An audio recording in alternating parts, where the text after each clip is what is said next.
Du coup, vous feriez quoi pour ce calcul-là? Enfin, vous ferez comment?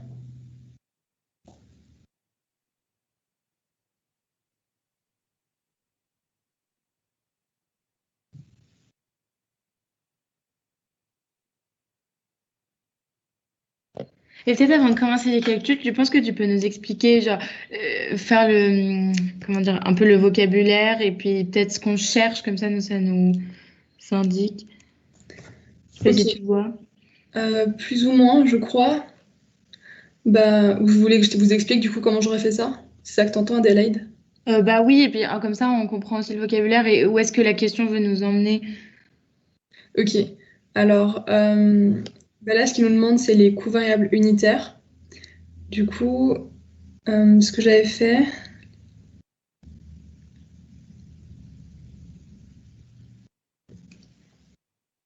on sait du coup que le prix de vente, il est de 25. Donc là, le but, c'est d'avoir les coûts variables par personne.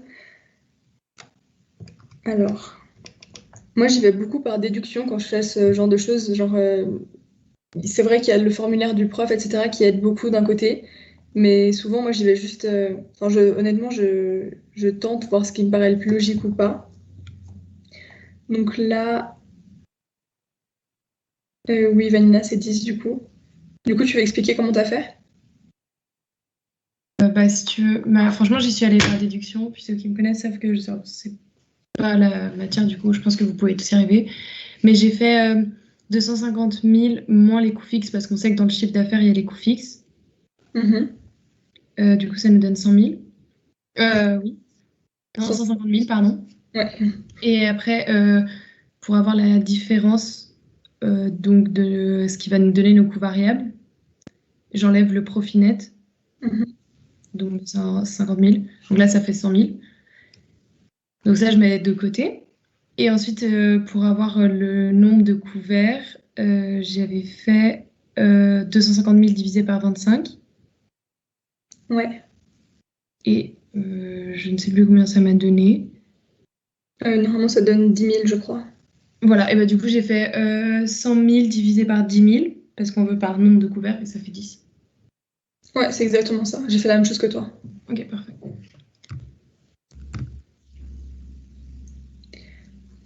Alors, du coup, je vais surtout sur les questions à calcul et après, on pourra revenir sur les autres au pire. Alors, pour la 8, enfin, c'est pas vraiment un calcul, mais comme il y a des chiffres dedans, des fois, ça peut mener à confusion. Donc, voilà.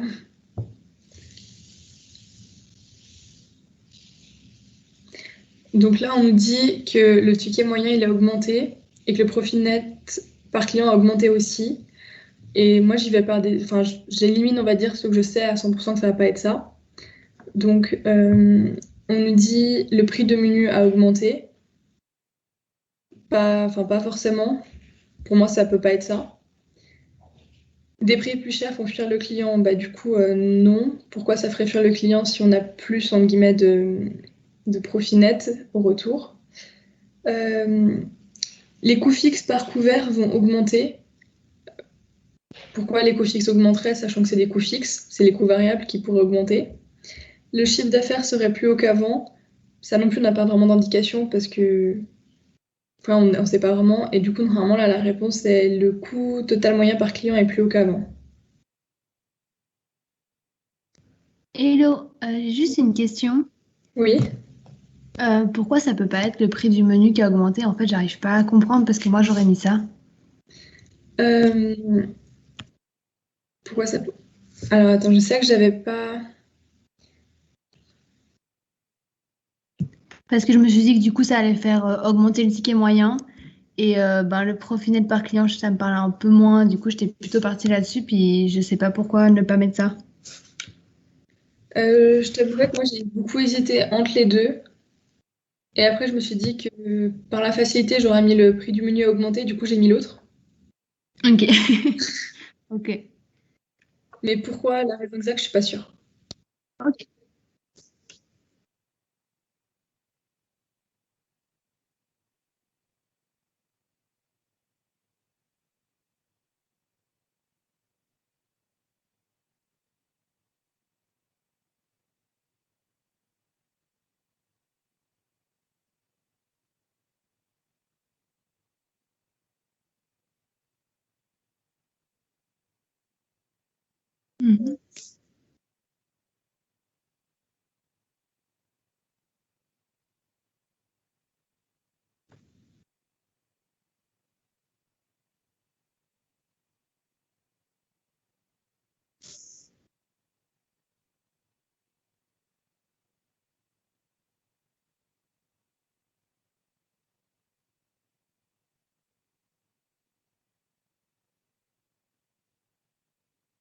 Ok, donc, ouais, je comprends mieux. Du coup, il nous manque un peu des infos, en fait, pour pouvoir dire ça.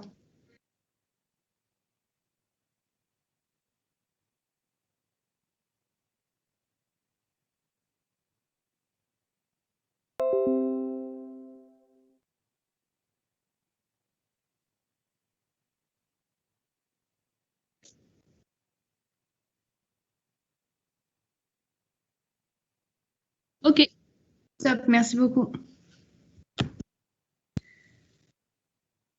Du coup, je sais pas, la loi d'Ohms, on avait vu ça une fois très vite fait, enfin vite fait il y a longtemps, du coup peut-être ce serait bien de la refaire. Moi, je me souviens pas du tout de ce que c'est au cas où. Du coup, je suis Ok. d'accord. Alors du coup j'ai redemandé au prof qu'est-ce que c'était pour être sûr à 100%. Du coup la loi d'Ohms, c'est faire paraître les prix plus attractifs aux yeux des clients. Et du coup il y a plusieurs moyens de faire ça. Et, et du coup, genre, justement, là, l'objectif principal, c'est d'avoir des prix plus consistants sur le menu aux yeux des clients, parce que c'est plus attractif, du coup, ils vont plus être attirés par le prix. Si, par exemple, à la place de mettre 5 euros, vous mettez 4,99 €, bah, les gens auront plus tendance à l'acheter parce qu'ils verront le 4 euros en première vue et pas les 99 centimes après. C'est tout con, hein, mais c'est ça. Et il y a deux autres objectifs, il faut juste que je regarde mes notes parce que je ne me rappelle plus par cœur. Euh, Enfin, par rapport à cette question, du coup, ça peut pas être d'augmenter les ventes des desserts sur le menu parce que bah, c'est pas la loi d'Ohms, elle n'est pas fixée seulement pour les menus, ça peut être pour n'importe quel plat. Améliorer le sales mix, bah, justement pas forcément parce que ça c'est plutôt le sales mix, c'est le menu engineering normalement qui fait ça pour l'améliorer avec le petit graphique avec le chien, le puzzle, etc. Et augmenter la marge non plus. Du coup, on sait que ça va être celui-là. Et Vanina, je sais pas du coup si ça t'a aidé à comprendre ce que c'est la loi d'Ohms ou pas toujours. Oui, oui, c'est parfait. Merci. Euh, Ça, je sais qu'à à la fin du cours qu'on a eu juste avant, j'ai demandé au prof qu'est-ce que ça voulait dire par stock parce que j'ai pas l'impression que l'avait vu en classe. Et du coup, il m'a dit que par stock, c'était combien de stock on avait pour. Enfin, le stock, lui considère ça comme un stock minimum ou maximum à première vue. Et c'est combien de stock vous avez besoin pour fonctionner durant 1 à 2 jours.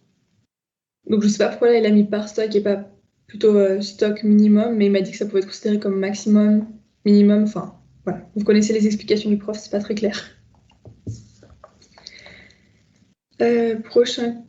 Ouais, Adelaide. Oui, désolée, ça m'a fait penser à une question et je vais peut-être passer pour une débile, mais les prime cost, est-ce qu'on peut oui, c'est ça. Est-ce qu'on peut juste si tu as une idée de tout ce qu'il y a dedans parce que parfois il y a des éléments, je me pose un peu la question si ça en fait partie ou pas. Ouais, il faut juste. Je sais pas par cœur, honnêtement, du coup, je vais juste regarder, mais alors. Non, alors c'est tout ce que.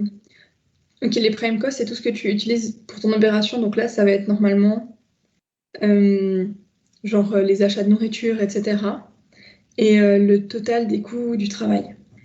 Du coup, je suis pas sûre, peut-être que j'ai une bêtise, mais je crois normalement que prime cost et marge brute, j'ai pensé une fois que c'était la même chose. Parce que si c'est les achats FNB plus enfin, les coûts FNB plus les salaires, normalement, ça fait la marge brute, si je dis pas de bêtises, ou ça vient juste après la marge brute. Non, c'est juste Ok. interrompre, je suis désolée. Genre, c'est pas du tout. Enfin, juste, genre, c'est pas ça. C'est juste que tu as dit jusqu'à là, mais enfin, je me permets de t'interrompre, hein. Vas-y. En gros, ça, c'est le seul truc que j'ai compris de cost control, du coup, je vous le dis. En gros, tu as ton CA. Ensuite, tu enlèves tes coûts marchandises comme tu vois en fait en compta. Tu prends vraiment ta compta et c'est la même chose. Du coup, ça te fait ta marge brute. Ça, c'est une chose. Et les prime costs, ça sera ton CMV plus les charges salariales, plus toutes les charges qui sont liées au salaire. C'est ça, en fait, les prime costs. Je sais pas si ça peut t'aider plus et c'est plus clair. Mais du coup, les prime costs, ils viennent après la marge brute? C'est pas après, c'est un différent calcul, si tu veux. En fait, Ok. en fait, il y a au final, vu qu'il y a les CMV dans ces prime costs, tu auras aussi une sorte, enfin, t'auras un montant de la marge brute en soit. C'est juste tu prends plus de choses en considération. Ok, oui. Parce que c'est ce qui te coûte le plus cher et je pense que c'est pour ça qu'on les met en avant. Enfin, je suis pas sûre de ça, mais voilà. Mais du coup, étant donné que par exemple l'électricité, ça fait partie de la production, ça compte dans les prime costs ou c'est vraiment juste la nourriture et les salaires? Non, c'est la nourriture et les salaires et les frais liés au salaire. Donc, je sais pas ce que ça pourrait être les frais autres liés au salaire. Je sais pas si Liana, tu sais. Mais je sais que c'est vraiment nourriture, enfin stock, nourriture et salaire et charges liées au salaire. Ok, top. Merci beaucoup. Désolée, hein, je suis pas vraiment au point. T'inquiète, et les charges liées au salaire, ça peut être genre assurance maladie ou des trucs comme ça, normalement. Ou les repas si vous donnez des repas gratuits aux employés, je crois que ça marche aussi. Alors, du coup, la prochaine question avec un calcul. Bon, ça, c'est pas vraiment un calcul, mais de nouveau, il y a des chiffres. Bon, je crois que celle-là, ça va encore. Bah, celle-là, on peut faire.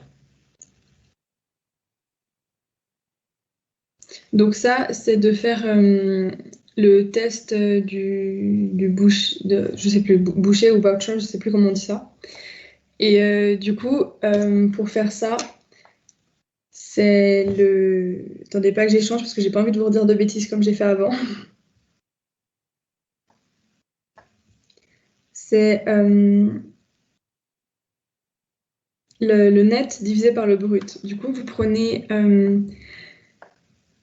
On voit là qu'ils disent le nouveau prix net servable est de 9,35. Donc vous prenez le 9,35, vous le divisez par 4,45. Et ça vous fait 2,10. Donc ça, c'est tout simple en vrai.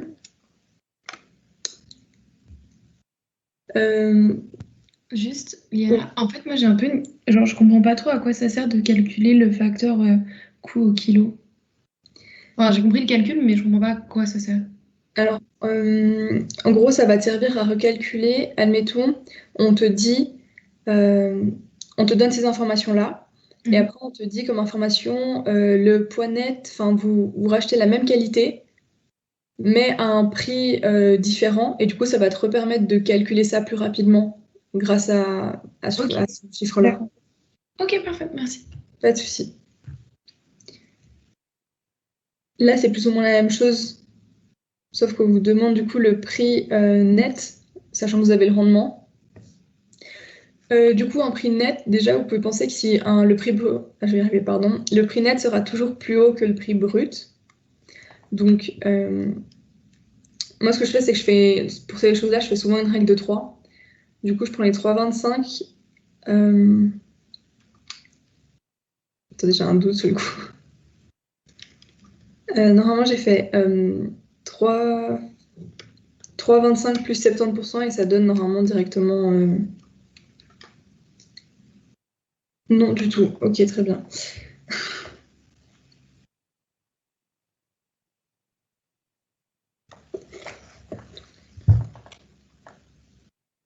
Ah oui, ok.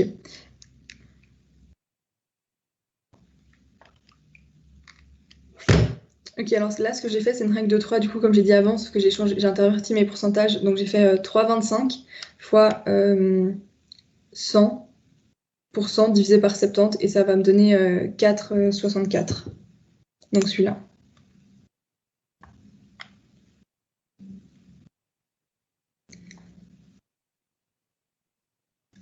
Du coup, pour celui-là,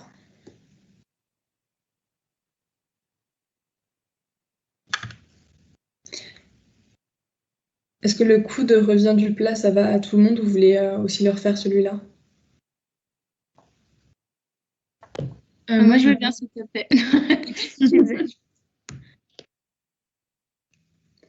Alors, attendez, je vais juste contrôler avant de faire mon truc. Alors là, c'est de nouveau ce que j'ai fait, c'est.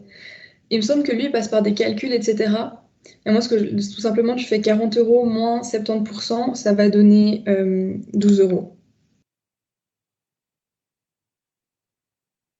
Parce que là, on cherche du coup le coût de revient. Donc, si ça aurait été dans l'autre sens, si on vous aurait dit qu'il y a un prix de vente de 40 € et un coût de 30 €, puis que vous aurez demandé de trouver la marge, ça aurait été du coup 40 € moins les 30% et vous aurez retrouvé la marge.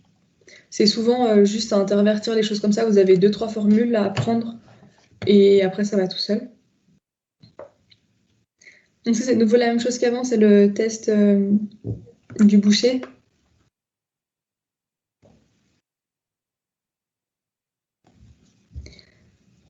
Alors, là, du coup, j'ai pris les 12,410 kilos. Et là, j'ai juste calculé directement les 78%. Donc, 12,410 kilos fois 78%. Et ça va vous donner 9,680 kg. Et aussi, là, on vous parle d'un produit brut et on vous demande de chercher le produit net. Du coup, vous savez que le net sera toujours moins lourd que le brut. Donc, automatiquement, vous pouvez éliminer le 19 et le 15. Et vous n'avez plus qu'à savoir si ça va donner ce résultat-là ou si on ne peut pas le calculer. Enfin, si ce n'est pas une de ces réponses.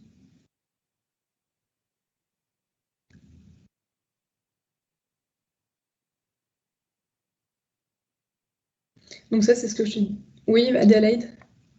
Oui, désolée, c'est juste pour résumer. Donc, au niveau du prix, le net est toujours plus grand que le brut, mais au niveau du poids, le net est plus petit que le brut, c'est ça?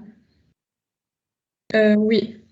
Le prix net est plus haut que le prix brut et le poids net est plus petit que le poids brut. Ok, top. Merci beaucoup.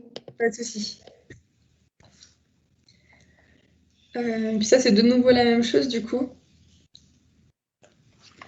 Donc là, il nous donne un prix net au kilo à 48 francs.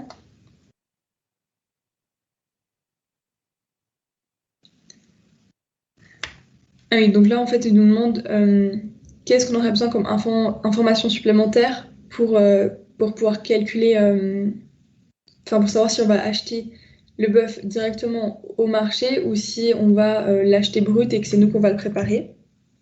Donc là, ce qu'on doit savoir, est-ce que l'installation de la réception des marchandises, ça n'a pas d'importance sur, enfin, ça va pas impacter le prix de, de l'achat du filet de bœuf. La perception du client non plus, parce que lui, il le voit à la fin et du coup, c'est pas lui qui va venir nous dire ah, vous achetez celui-là plutôt que lui. La perception du management, c'est pareil. Facilité de stockage, ça n'a pas vraiment grande importance non plus. Le truc qui est le plus important, c'est la qualité du filet de bœuf nettoyé au marché. Donc, si le filet de bœuf qu'on achète brut est de meilleure qualité que celui du marché, on va choisir d'acheter brut. Et le contraire, si la qualité du bœuf qui est qu'on peut acheter au marché est de même qualité, voire meilleure, on achètera celui du marché. Et du coup, ça c'est à partir de la question 25, c'est toutes des questions qui sont ensemble par rapport à ce tableau-là. Donc au tout début, on nous demande la variation du bénéfice brut nourriture entre 2016 et 2017. Donc là, le bénéfice brut nourriture, donc faut pas se tromper, c'est pas le bénéfice brut normal, c'est celui de nourriture. Donc on prend le chiffre d'affaires nourriture, donc 985 000. À ça, j'enlève les coûts nourriture de 278 000. Et ça me fait 707 000. Et je fais donc ça pour 2016. Et là, je vais refaire pareil pour 2017. Donc, ça va me donner... je crois que je fais faux.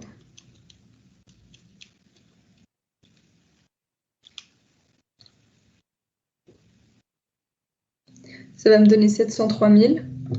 Et alors là, justement, on nous demande la variation des deux. Donc là, c'est un taux de croissance comme on a vu en maths, qui était basique. Donc c'est résultat final moins résultat initial, le tout divisé par le résultat initial.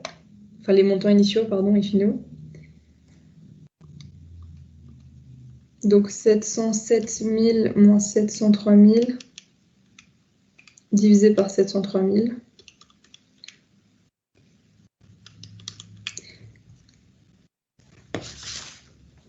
Et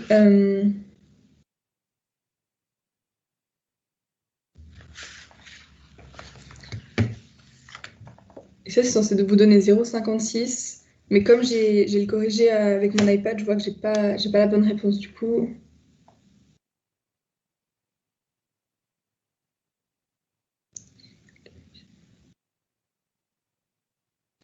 Ok, du coup, j'ai fait un truc de faux, mais la première fois, je l'ai fait juste, mais j'arrive plus à me rappeler comment j'ai fait, du coup.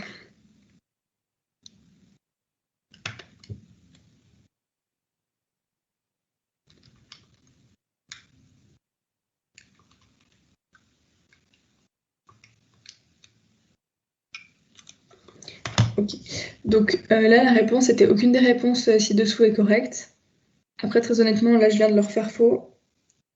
Je sais pas pourquoi et je j'arrive pas à me rappeler comme ça comment faut le faire. Du coup, si quelqu'un a une idée, volontiers. Vas-y, Vanina.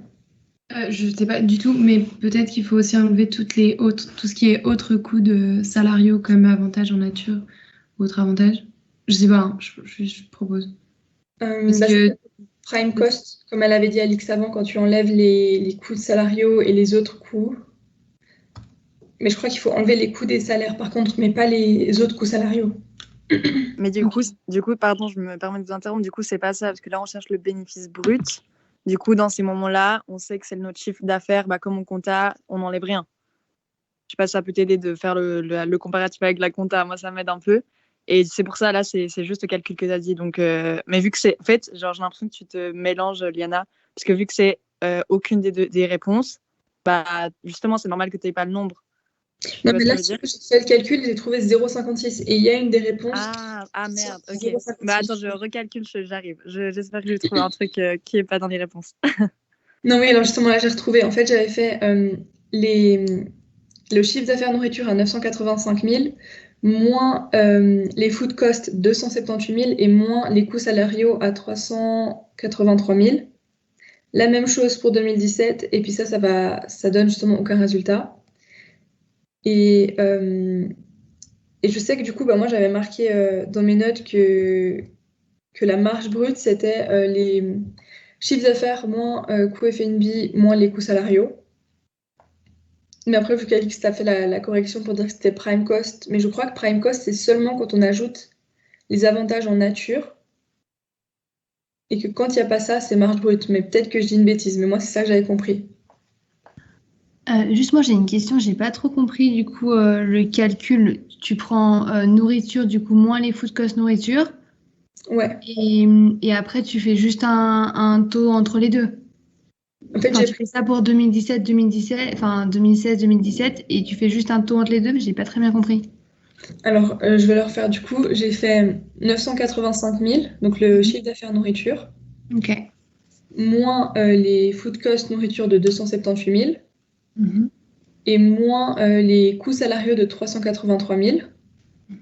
Donc ça donne 324 000. Mhm. La même chose pour 2017, ça va donner 565 000. Et après, j'ai fait un taux de croissance en fait entre les deux. Donc j'ai Ouais, pris ok. le montant de 2016 moins 2017 divisé par 2017, puis ça donne aucun résultat. Ok, merci. Du coup, est-ce que les coûts nourriture en 2017 comparés à 2016 ont augmenté proportionnellement à l'augmentation du chiffre d'affaires nourriture? Qu'est-ce que vous en pensez? Si je vous remonte le tableau.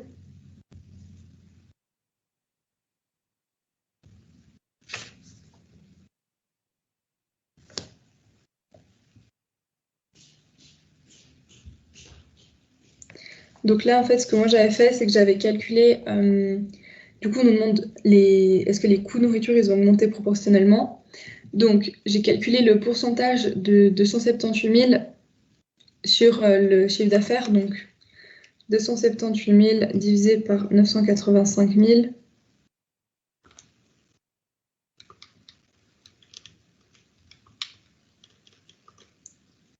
Ça fait 28%, enfin 28,22. La même chose pour 2017. Donc 312 000 divisé par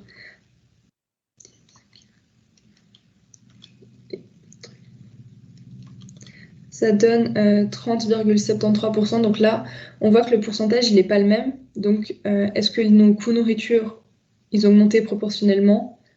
Du coup, non, parce que ça aurait dû rester 28% et là, ça a augmenté à 30%. Donc là, on nous demande la productivité du personnel du travail du coup, en 2017.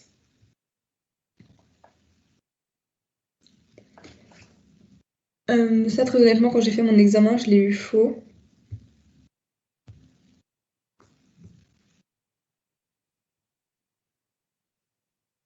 Du coup, je vais juste rechercher la formule que le prof nous avait donnée. Moi, j'aurais mis qu'on ne pouvait pas la calculer. Alors, pourquoi, je sais pas, mais j'aurais mis ça.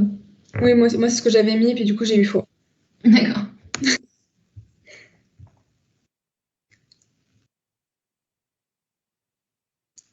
Et alors, ouais, parce que le truc que je comprenais pas, alors, parce que le ratio de productivité, c'est ce qui sort divisé par ce qui rentre, comme il dirait le prof. Donc, dans la logique des choses, ça serait le chiffre d'affaires total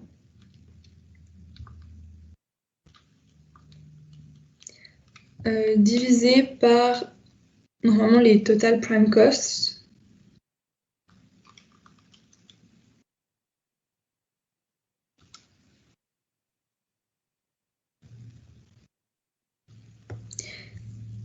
Ou ouais, non. Qu'est-ce que si je vous dis, parce que pour le ratio de productivité, il nous a dit c'est output divisé par input. Je sais pas ce que vous en pensez, mais moi j'aurais fait vraiment le. Peut-être c'est juste chiffre d'affaires, mais par contre divisé par labor cost et autres coûts salariaux, plutôt que tous les prime costs.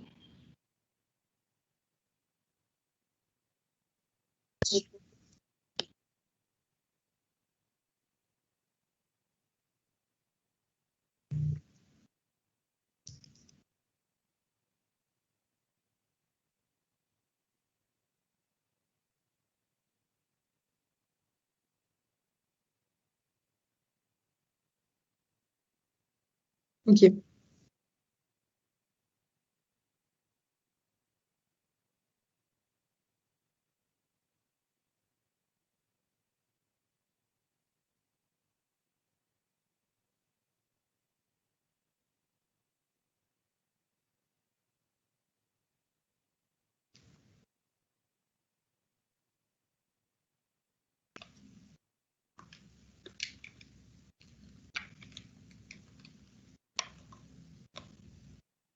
Alors, du coup, je l'ai recalculé. Donc, c'est ce que Julia a dit, c'était juste, mais c'est du coup le chiffre d'affaires total, donc 1 370 500, divisé par les coûts salariaux et les autres coûts salariaux. Donc, tout ce qu'on va donner à nos employés, du coup. Et quand vous faites ça, ça vous donne 3,75.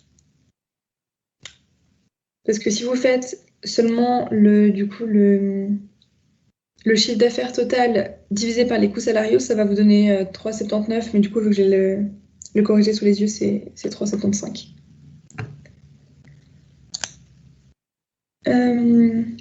Et du coup, là, il nous demande, pour calculer l'opération moyenne en pourcent, il nous manque quelle information? Du coup, l'occupation moyenne en pourcent. Ok. Du coup, c'est quoi? Nombre de clients. Ok. Donc là, en gros, il nous donne comme information nombre de sièges et les couverts. Et, et du coup, alors c'est pas nombre de clients, parce que honnêtement, j'avais mis ça aussi. Mais je suis en train d'aller rechercher parce que j'ai pas encore appris toutes mes formules par cœur.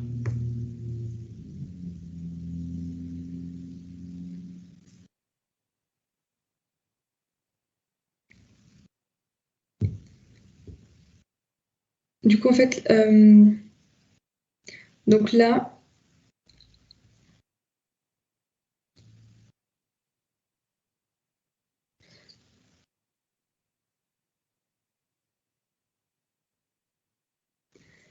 on sait la période d'ouverture et combien de sièges on a. Donc, on pourra calculer notre capacité maximum, donc combien de personnes au maximum on peut prendre par jour. Mais la chose qu'on ne nous donne pas, c'est le cycle moyen de service. Parce que du coup, pour calculer le taux d'occupation, il y a plusieurs moyens. On peut faire, il y a 3 ou 4 façons différentes. Et du coup, là, là, il voulait qu'on fasse capacité maximum divisé par le cycle moyen de service. Parce qu'on ne nous donne pas de repâche et pas de ticket moyen. Donc, dans tous les cas, on n'aurait pas pu faire par ce côté-là. On n'a pas de taux de rotation, ni le taux de rotation idéal, donc ça non plus c'est éliminé direct. Et donc du coup, c'était la dernière façon qu'il nous laissait, c'était on avait l'information de la capacité maximum, mais pas du cycle moyen. Oui, Adélaïde? Est-ce que tu as une idée de la différence entre le cycle moyen de service et le taux de rotation, s'il te plaît? Cycle moyen.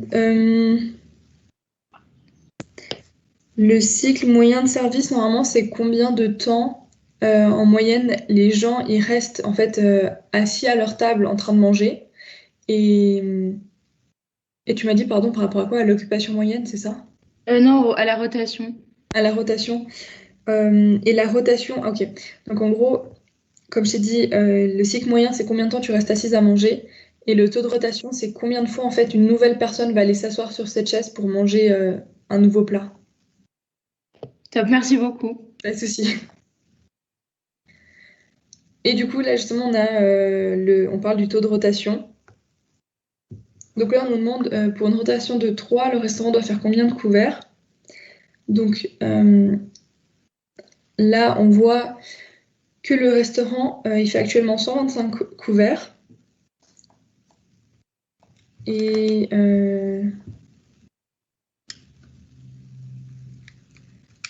après, comme je vous ai dit, moi, j'aime beaucoup la déduction. Du coup, je reteste souvent avant de vous dire, parce que j'ai pas envie de vous dire des bêtises, du coup.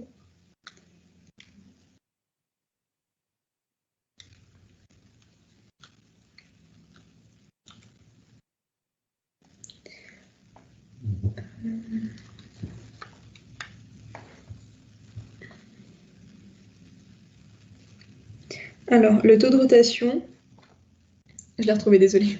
C'est le nombre de couverts, donc les 125, divisé par le nombre de sièges, donc 125 divisé par 65, et on voit que le taux de rotation actuel, du coup, il est à 1,9.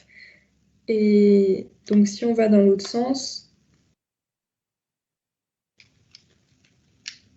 on a juste à faire le nombre de sièges, donc 65 fois 3, parce qu'il nous demande la rotation de 3, et ça va nous donner 195.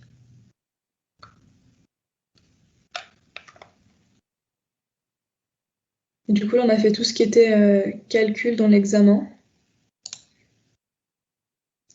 Je ne sais pas s'il y a d'autres choses que vous voulez qu'on regarde.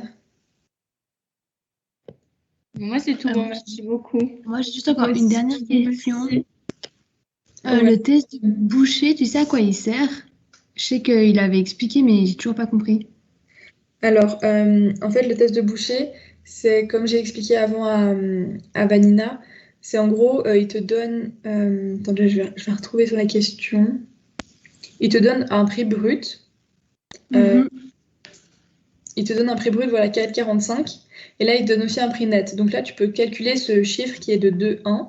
Et admettons, là, on te dit, je rachète le même produit à la même qualité. Quel va être son prix? Et c'est justement grâce à ce test-là, grâce à ce chiffre-là, que tu vas pouvoir le calculer. Ok, parfait, merci beaucoup. Pas de souci.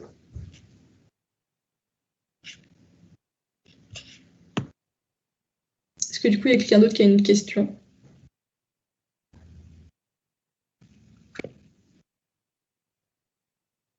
Ok, bon. Bonne soirée, ciao ciao. Merci beaucoup, Liana. Ciao, ciao. Merci. Bon courage pour la révision.